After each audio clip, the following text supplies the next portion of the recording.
ابو بکر صدیق رضی اللہ تعالیٰ عنہ نے کلمہ پڑھنے کے بعد اپنا مال اور اپنی زندگی اسی پر خرچ کر دی کہ ضعفاء غرباء بالکل کمزور لوگوں کی مدد کی جائے. ایک محلے میں جا نکلے اور جا کے دیکھا ایک بڑھیا 70 سالہ ہے, کافروں نے پکڑ رکھا ہے, پانی کی دیگ میں بٹھا کر سر کے اوپر ہاتھ رکھ کر نیچے دبایا ہوا ہے.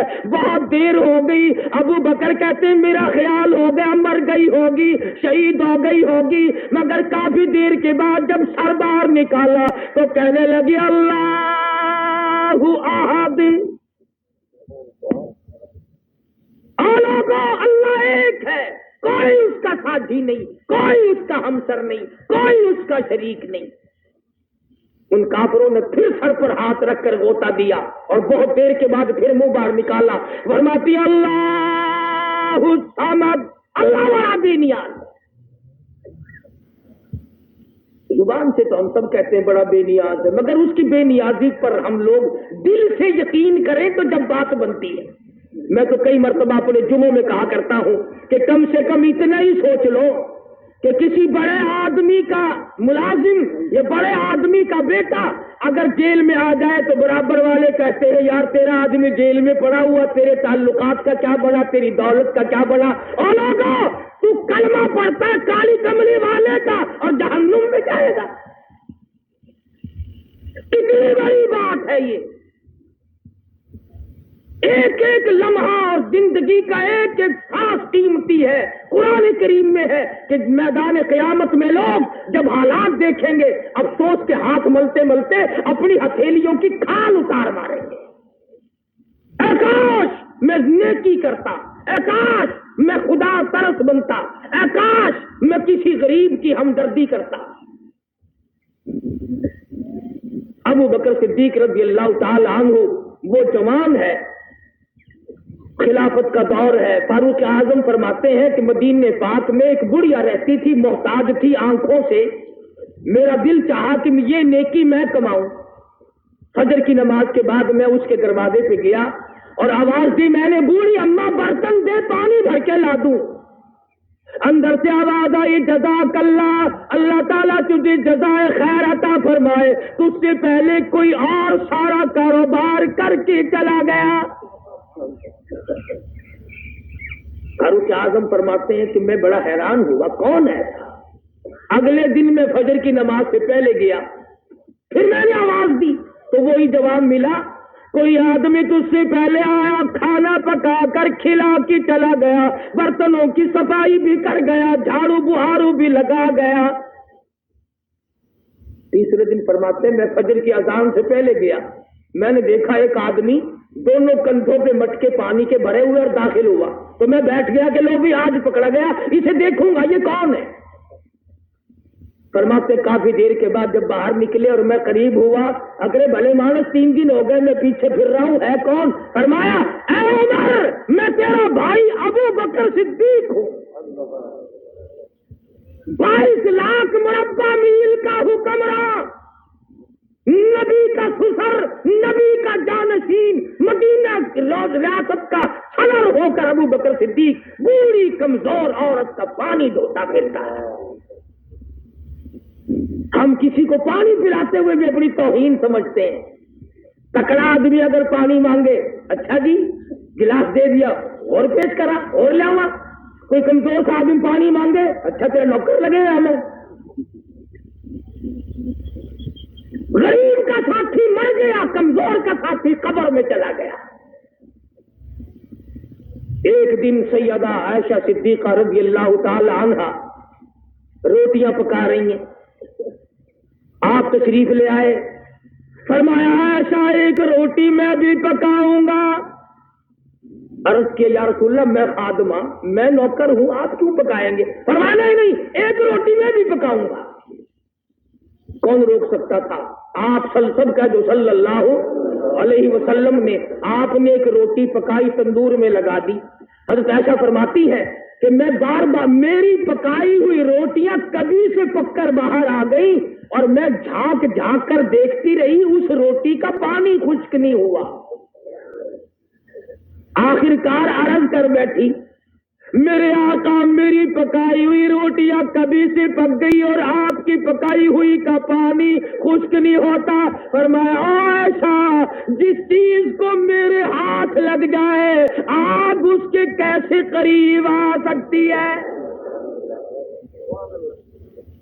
جس روٹی کو نبی کے ہاتھ لگ جائے اس آگ کے قریب آگ اس کے قریب نہیں آ سکتی. جس صدیق کے کندھوں پہ نبی سوار ہو کر غار تک جائے اس کے قریب کیسے آ جائے گی؟ اور پھر کمال ہے مکے والوں نے محاصرہ کر رکھا ہے محمد عربی صلی اللہ علیہ وسلم کے مکان کا کہ آج نبوت کو ختم کرو قتل کر ڈالو. چاروں طرف ننگی تلواریں لیے کرے. اہل نے بڑی تاکید کی خبردار بچ کے نہ نکل جائے. اللہ پاک حکم دیا میرے محبوب ایک مٹھی بھر کر مٹی کی پھینکو ان کی طرف.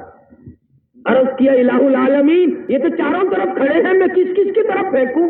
فرمایا وما رمیت اذ رمیت ولکن اللہ رمی. میرے محبوب ہاتھ تیرا ہوگا قدرت میری کام کرے گی ان سب کی آنکھوں میں پہنچا دوں گا. بس آپ نے پھینک دی سب کی آنکھوں میں مٹی پہنچ گئی. اب لگے آپس میں کہنے کیوں میں بدماش میری آنکھ میں مٹی پھینک دی؟ تو کہنے لگا اچھا پہلے میری آنکھ میں پھینک کر پھر بکنا شروع کر دیا. تلواریں تو دی پھینک اور نبی کے حجرے کے چاروں طرف اب لگ گئے ایک دوسرے کی پالش کرنے. مجاہی ہو رہی ہے چاروں طرف حجرے مبارک کے کبڈی کبڈی شروع ہو گئی. اللہ میاں نے فرمایا میرے محبوب لو یہ سب دھندے لگ گئے ہیں اب آپ چلیں. ہجرت فرمایا الہ العالمین مجھے کل حکم دیا ہوتا پرسوں حکم دیا ہوتا ترسوں حکم دیا ہوتا میں چلا جاتا. آج تو یہ چاروں طرف کھڑے ہیں. فرمایا میرے محبوب اگر میں کل لے جاتا پرسوں لے جاتا ترسوں لے جاتا یہ لوگ کہتے ہمیں پتہ نہ چلا ہم یوں کر دیتے مزہ تو آ جائے گا. یہ چاروں طرف کھڑے ہیں اور میں آپ کا بال نہ بینکا ہونے دوں میں بچا کے نہ لے جا سکوں تو میری خدائی کیا ہوئی؟ آج ہی چلے گا کہ خدا کی خدا ایسی ہوتی ہے. الہ العالمین میرے پاس مکے والوں کی امانتیں ہیں ان رات کے وقت کیسے واپس کروں؟ تھے دشمن پر نبی کو امین مانتے تھے. یوں لکھا کتابوں میں ابو جہل کی بیٹی کے چھلے اور بالیاں حضور کے پاس امانت تھی.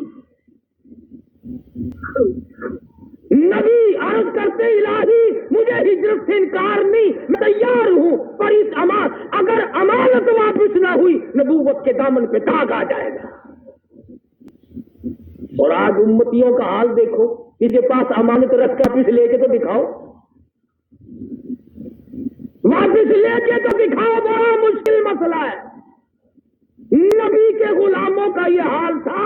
یہود عیسائی اپنی جوان بیٹیاں صحابہ کرام کے گھروں میں چھوڑ جاتے تھے.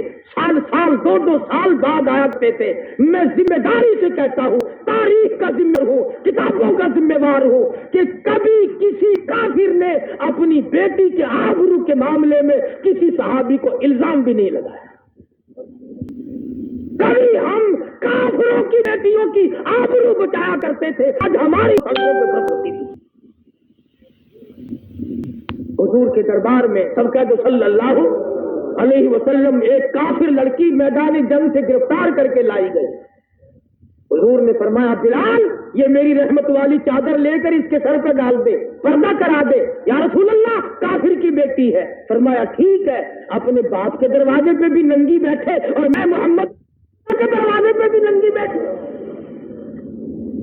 فرق کیا ہوا میرے دربار میں اور ان کے دربار میں؟ اور آپ نے اس سے پوچھا تو کیا چاہتی ہے؟ کہنے لگی مجھے باعزت میرے گھر پہنچا دو. دو جوان صحابی ساتھ کر دیے. عورت کا بیان ہے کہ یوں اندھیرا تھا جنگل کا راستہ تھا جوان تھے میں بھی جوان تھی. کہتی ہے مجھے یوں معلوم ہوتا تھا میری ساتھ دو اندھے چل رہے ہیں. اور جب گھر پہنچی تو بھائی نے پوچھا بتا نبی کے غلاموں نے تیری ساتھ کیا کیا؟ کہتی ہے جو میری عزت اور آبرو کی حفاظت محمد صلی اللہ علیہ وسلم کے غلاموں نے کی ہے وہ تو میرا ماں جایا بھائی بھی نہیں کر سکتا۔ انصاف تھا۔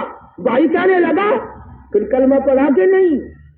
کہ نہیں، کہ لعنت تیری زندگی، ایسے دربار سے خالی آ گئی، ایسی جگہ سے خالی آ گئی۔ کہنے لگی ارادہ تو ہوا تھا پر میں نے یہ سوچا کہ میں جنت میں جاؤں اور بھائی میرا جہنم میں جائے، اصل میں تجھے لینے آئی ہوں، دونوں چل کر اس دروازے کی غلامی کریں گے۔ اور اسی کو کہتا کہ چلو ڈھونڈے غلاموں کو، چلو ڈھونڈے غلاموں کو، شہنشاہ کر دیا جس نے زمانے بھر کے غلاموں کو، آقا کر دیا جس نے۔ اگر تم چاہتے ہو کہ امن ہو سارے زمانے میں تو پھر یہ دولت ہے پوشیدہ محمد کی خزانے میں۔ کہنے لگی دونوں چل کر اسی دربار کے غلامی کریں گے جہاں سے سب کچھ ملتا ہے۔ تو حضور صلی اللہ علیہ وسلم نے فرمایا میرے والد مکے والوں کی امانتوں کا کیا کروں؟ فرمایا میں نے امین ڈھونڈ رکھا ہے، علی مرتضی رضی اللہ تعالیٰ عنہ کو بلاؤ اور یہ امانتیں ان کے حوالے کرو۔ آواز آئی مکے والوں کی چاندی، مکے والوں کا سونا، مکے والوں کی کپڑے، مکے والوں کی کھجوریں، اے علی شیر خدا تیرے حوالے، او ابو بکر میری امانت تیرے حوالے، نبوت والی امانت تیرے حوالے۔ اور کتابوں میں لکھا ہے کہ حضرت علی رضی اللہ تعالیٰ عنہ حضور کے بستر پہ سوئے۔ کتنی بڑی شان ہے بستر حضور کا، وجود حضرت علی کا۔ اور ادھر فرمایا ابو بکر 3 دن 3 رات کے لیے مستقل میرے محبوب کا بستر بن جا۔ صدیق اکبر کی تو بچیوں کا بھی کیا کہنا۔ حضور صلی اللہ علیہ وسلم اور صدیق اکبر جب تشریف لے گئے تو ابو جہل کی پارٹی تلاش کرنے آئی، دروازہ کھٹکھٹایا، حضرت اسما باہر نکلی، پوچھا تمہارا نبی کہاں ہے، تیرا ابا کہاں ہے؟ کہنے لگی کیوں، تم کون ہو، تمہیں کیوں بتایا جائے؟ اس نے کہا بتانا پڑے گا۔ اس نے کہا جاؤ جاؤ سارے مکے کو اکٹھا کر کے لاؤ اور صدیق کی بیٹی سے نبی کا پتہ پوچھ کے دکھاؤ۔ چلو ڈھونڈے غلاموں کو، شہنشاہ کر دیا جس نے زمانے بھر کے غلاموں کو، آقا کر دیا جس نے۔ اگر تم چاہتے ہو کہ امن ہو سارے زمانے میں تو پھر یہ دولت ہے پوشیدہ محمد کی خزانے میں۔ کہنے لگی دونوں چل کر اسی دربار کے غلامی کریں جہاں سے سب کچھ ملتا ہے۔ تو حضور صلی اللہ علیہ وسلم نے فرمایا میرے والد مکے والوں کی امانتوں کا کیا کروں؟ فرمایا میں نے امین ڈھونڈ رکھا ہے، علی مرتضی رضی اللہ تعالیٰ عنہ کو بلاؤ اور یہ امانتیں ان کے حوالے کرو۔ آواز آئی مکے والوں کی چاندی، مکے والوں کا سونا، مکے والوں کی کڑے، مکے والوں کی کھجوریں، اے علی شیر خدا تیرے حوالے، او ابو بکر میری امانت تیرے حوالے، نبوت والی امانت تیرے حوالے۔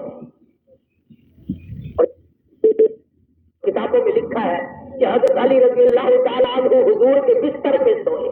کتنی بڑی شان ہے بستر حضور کا، وجود حضرت علی کا۔ اور ادھر فرمایا ابو بکر 3 دن 3 رات کے لیے مستقل میرے محبوب کا بستر بن گیا۔ بچیوں کا بھی کیا کہنا۔ حضور صدیق اللہ علیہ وسلم اور صدیق اکبر جب تشریف لے گئے تو ابو جہل کی پارٹی تلاش کرنے آئی، دروازہ کھٹکھٹایا، حضرت اسما باہر نکلی، پوچھا تمہارا نبی کہاں ہے، تیرا ابا کہاں ہے؟ کہنے لگی کیوں، تم کون ہو، تمہیں کیوں بتایا جائے؟ اس نے کہا بتانا پڑے گا۔ اس نے کہا جاؤ جاؤ سارے مکے کو اکٹھا کر کے لاؤ اور صدیق کی بیٹی سے نبی کا پتہ پوچھ کے دکھاؤ. نہیں گزری حضرت اسماء کے بال پکڑ کر ابو